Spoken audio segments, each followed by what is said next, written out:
Now, that's not purely training related. That also lets diet come into play.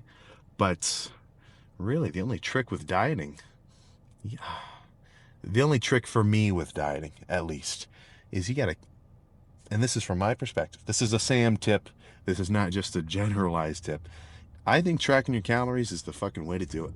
I think getting into macro tracking and making sure you hit your numbers every day, it's basically a fucking cheat code. Because now it's no longer like a guessing game of how much food you ate or like what your rate of calorie consumption is. You know it. It's something that can be tracked. The issue is it's just kind of hard to do. It's annoying. So this will be my last little thing before we call it a day and get ready to head back home.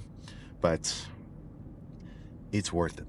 It is well fucking worth it to start to focus on the basics of purely just making sure you get enough fuel in for your training, because it flips around and it's going to pay off dividends. Where if you don't eat enough food, how can you expect to fully recover yourself and over recover into making actual gains so that when you come back to the gym, you actually come back stronger instead of just being the same guy year after year after year?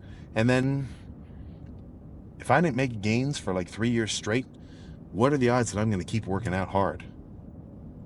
Right? You see what I'm saying? I mean, it's just not going to happen. So that's where I say start tracking your calories, ease into it, track your protein first, maybe keep a food scale in the kitchen, right? And then over time, just keep getting into it. I promise it will fucking help you.